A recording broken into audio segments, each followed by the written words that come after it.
Whoa, what happened here?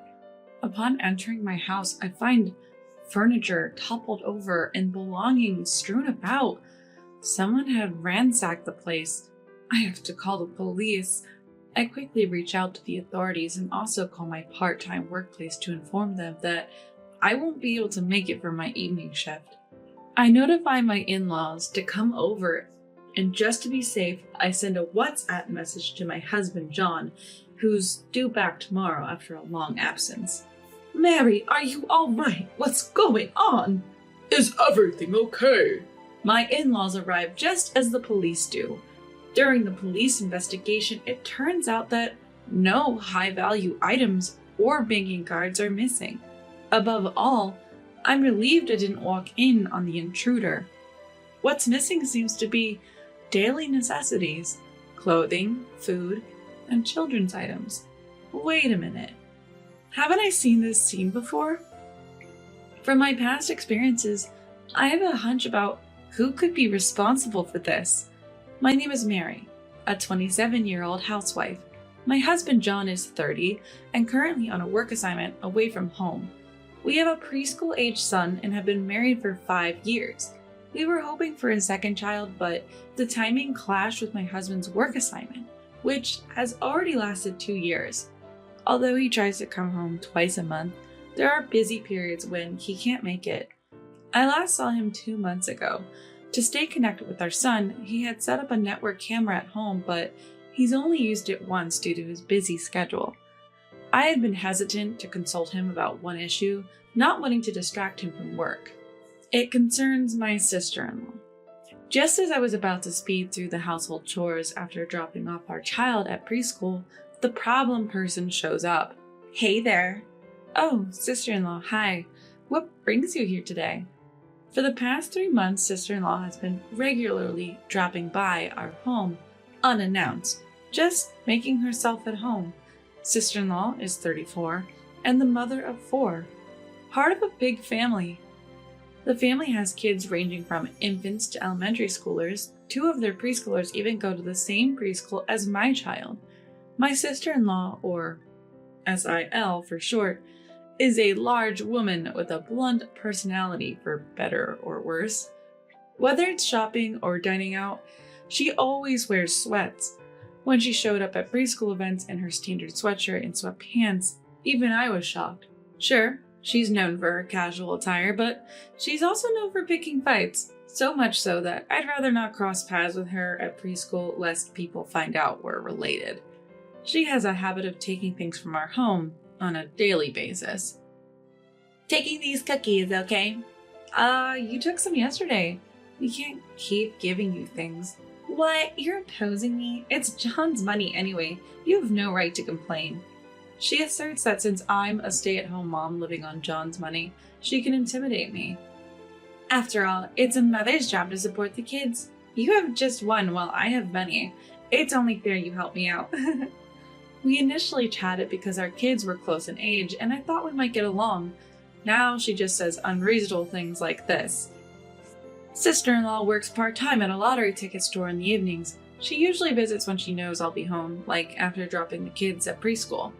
When the kids come home from preschool, or even during dinner preparations and mealtime, she'd just barge in and rummage through the rooms. Not only that, she leaves everything a mess and, of course, never bothers to clean it up. We receive $600 a month for living expenses from John, separate from rent and utilities. It used to be more than enough, and I was even saving money. Although John had always told me to feel free to spend money on what I like, I have been saving it for a rainy day. However, since sister-in-law started coming over, my monthly savings have dwindled to $100, and I've even dipped into the negative over the past 3 months. Because of sister-in-law, the money John gives me vanishes each month, and I've been covering the shortfall using the savings I had before we were married. Realizing this can't go on, I finally gathered the courage to tell sister-in-law that this needs to stop. Sister-in-law, it's getting tough for us too. Please pay for the items you take. Why? Just get more money from John. We have a lot of kids and need it. You're costing us $200 a month just on household items. What? You're charging your own family? It was clear reason would not get through to her. I feared this situation could ruin our family, so I told John I'd like to work part-time.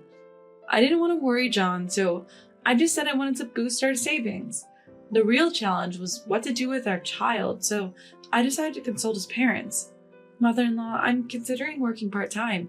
Why? Aren't you getting money from John?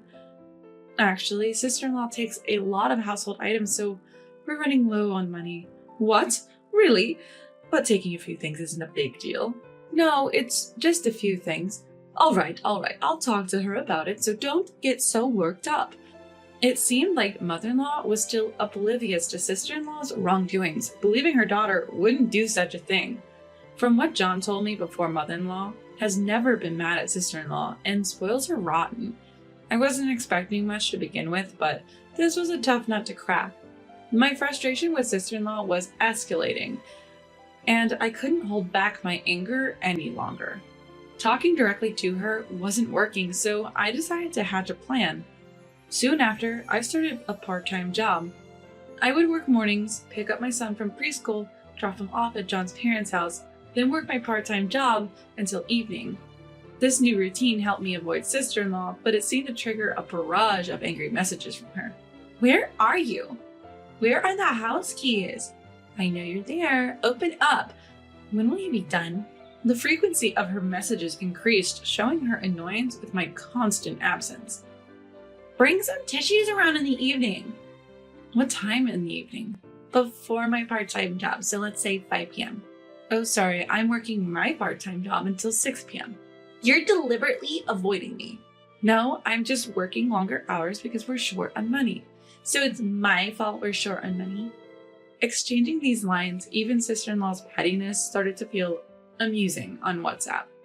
Life was much calmer without meeting sister-in-law every day. Unlike my peaceful state, sister-in-law was restless. One time, we went out to eat with our parents-in-law and sister-in-law's family. She was giving me icy stares, but I didn't care and just enjoyed my meal. Mary, no part-time work today, huh? I had planned this dinner with father-in-law and mother-in-law for a while. Sister-in-law turned her face away, clearly irritated. In some ways, I owe my sister-in-law for my newfound assertiveness to dealing with someone as dense as her. Later, we had tea at John's parents' house and all was quiet on sister-in-law's end. We then headed home. I was hoping that sister-in-law would finally give up, but things took an unexpected turn. A month later, after dropping my son off at preschool and at John's parents', I went home to grab something I forgot. I was in a hurry because I didn't have much time before my part-time job started. What the? I came home to find furniture overturned and belongings scattered. I've got to call the police. I hurriedly called the police and informed my part-time job that I'd be taking the day off. I also informed my parents-in-law and asked them to come over and send a precautionary message to John, who was coming home tomorrow. Mary, are you all right? What happened? Is everything okay? I began talking to a private investigator. As this happened, the police arrived. During the investigation, we find that no high-value items or bank cards are missing. Above all, I'm relieved I didn't confront the intruder. What's missing are daily necessities, clothing, food, and stuff for the kids. Wait a minute, haven't I seen this situation before? Mother-in-law, I don't mean to point fingers, but isn't it possible that sister-in-law did this? My daughter? No way, she would never do something like this. Who else would ignore valuable stuff and take only daily items? It has to be sister-in-law. Mary, just because sister-in-law takes things from your home doesn't mean she would do something like this, mother-in-law insists. Although it may be natural for a mother to trust her daughter, mother-in-law refuses to call sister-in-law to the scene. Finally, father-in-law, who had been silent all along, speaks up. The police are here. She should prove her innocence by coming. As father-in-law says that, well, you have a point. Mother-in-law concedes, unable to go against father-in-law, and promptly calls sister-in-law. What's up? Sister-in-law enters with her child, freezes for a moment when she sees the police, but I don't miss it. Oh, why are the police here? Apparently, our house got ransacked and some things are missing. What got taken? Daily items, clothes, stuff like that. So, did they figure out who did it? No, not yet. Ah, okay then. Upon hearing that the culprit behind the home invasion is still unknown, sister-in-law visibly relaxes. Suspicious of sister-in-law's reaction, father-in-law starts to question her. Be honest, if you're caught on a neighbor's camera, you're the one who will be in trouble. It's not me. As this dialogue unfolds, I get a call from John. Mary, are you all right? Any injuries? Yeah, I'm fine, and our son was at your parents' house. Good. Any leads on who did it? Actually, I hadn't talked about this yet, but I explained everything to John. Why didn't you tell me earlier? I would have warned her. I'm sorry. I didn't want to worry you. Have you checked the camera? Camera? Remember? I installed a network camera so I could talk to our son. Is it still there? Oh, right. I had forgotten about it, but thanks to leaving it plugged in, it seemed to be working. After telling John that the camera was active, he checked past footage on his mobile phone. I end my call with John and head back to the living room where everyone is. We know who did it. What? How? John had set up a camera so he could talk to our son while he's away on business. Uh-huh. And the footage shows this person. I show the mobile phone to the police and my parents-in-law and their sister-in-law, rummaging through the house, then leaving with bags full of stuff. How did you get into the house, sister-in-law? I press her for an answer and sister-in-law falls silent. Tell the truth. Father-in-law interrogates sister-in-law with a stern look. Well, the thing is, sister-in-law slowly starts talking. I noted the lock code while relaxing at my parents' house. I then asked someone I know to make a duplicate key. While father-in-law looks at sister-in-law in disbelief, mother-in-law keeps her head down in silence. Mother-in-law, are you okay? As mother-in-law's shoulders tremble, I wonder if she's crying because she feels betrayed by her daughter. You foolish daughter! Mother-in-law screams, her face turning red and filled with an unprecedented rage. Mom, I just took a little, that's all. What do you mean, a little? I've been giving you around $200 every month because you said it was tough with the kids. If you were stealing supplies from Mary's house, what happened to that money? Apparently, mother-in-law had been giving sister-in-law about $200 every month. I can't even look people in the eye knowing my daughter ransacked a house like a thief. It's all my fault for spoiling you. Come clean about everything. Sister-in-law, who had never been yelled at by mother-in-law before, shrinks back, her eyes welling with tears. It seems she spent the money she received from mother-in-law for daily necessities and on her own clothes and bags, but something doesn't add up. We all find it strange that sister-in-law, who always wears sweatshirts and sweatpants, claims to be buying clothes for herself. So where are these clothes and bags you supposedly bought, sister-in-law? They're at home. Then sell them, turn it into some money, and pay back what you've taken so far. This is complicated. Sister-in-law, who's bad at giving up, was desperately trying to come up with an excuse. Then her older child casually let something slip. The clothes aren't mom's anymore, so they're not at home, right? What? Turns out she had been buying men's clothing and bags. Did you buy them as a gift for Dad? No, for a young man who isn't Dad. Shockingly, it's revealed that sister-in-law has been financially supporting another man. Mother-in-law, upon hearing this, is even more furious and starts talking about disowning her. Even the police seem uncomfortable in this escalating environment. So what will happen with this situation? I think it would be better to settle this privately since it's a family matter. Yeah, what should we do? Father-in-law, seemingly stuck, turns to me. At that point, sister-in-law frantically latches onto me. Mary, you wouldn't actually press charges, would you? Think about how sad it would be for the kids if their mom got arrested. Don't try to use the kids to escape responsibility. Apologize to Mary right now. Mother-in-law, her eyes fierce, starts berating sister-in-law again. Mary, I'm really sorry for what I've done. Please, please, please forgive me. Sister-in-law almost cries as she kneels and clings to my feet.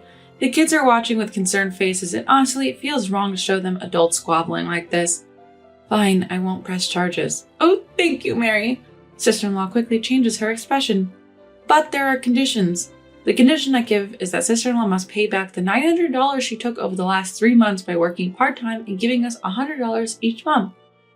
I can't pay $900. I have 4 kids. Didn't you say supporting your kids is a mother's duty? So it's only fair to return the money you've taken from your brother's children who are suffering because of you. Well, that's... Sister-in-law seemed frightened by my words. If you have time and money to spend on another man, then work to pay us back. The monthly payments are even a compromise compared to what you've used. I quickly corner sister-in-law, but my words don't seem to reach her. But still, enough! Enough! Be grateful you're not getting sued and accept the conditions. Mother-in-law raises her voice again as sister-in-law's indecisive attitude. I understand, After hearing from the victim, I think accepting these terms would be the best course of action, says the police officer. Sister-in-law, with her head hung low, reluctantly agrees. Even though the kids will inevitably find out and I do feel sorry for them, I can't muster any sympathy for her sister-in-law. Exploiting her brother's family to save on living expenses while lavishing money and attention on another man is something I'll never understand. The next day, when John came back, she ended up getting scolded even more. Sister-in-law was in tears, apologizing profusely, but John was adamant about not forgiving any inconvenience caused to myself or our child. I think the future relationship between the siblings hinges on sister-in-law's actions. Above all, sister-in-law's greatest challenge lies ahead. What will she say to her husband who's coming back from a business trip next week? They managed to arrange for the kids to stay with John's parents during the discussion on that day, so they wouldn't witness sister-in-law's disgraceful state. As soon as sister-in-law's husband saw her, she broke down crying and deeply apologized. Her husband was confused until father-in-law and mother-in-law filled him in, after which he was furious. Feeling lonely, she had found comfort in a young man. She insisted she had done nothing more than financially support him. She said she'd repay the money to her brother and his family. But from the husband's perspective, it was understandably infuriating to come home from work to this mess. Though he blamed himself, the thought of the kids made his heart ache. From then on, my sister-in-law was sued for damages by her husband. Just selling lottery tickets part-time wasn't enough, forcing her to also work nights. Under such dire circumstances, her previous aggressive demeanor faded away as if she were a changed person. Once so quick-tempered and argumentative, especially around the preschool, she's now so unobtrusive. She's hardly noticeable. As for our family, John returned home after his work assignment was over, and our son was absolutely thrilled, enjoying each day. I continue with my part-time job thinking it best to save as much money as possible, but I recently fell ill and had to visit the hospital. According to the diagnosis, we were delighted to learn we're expecting our second child. John was thrilled, and we later safely welcomed a baby girl. Now, as a family of 4, we cherish our happiness.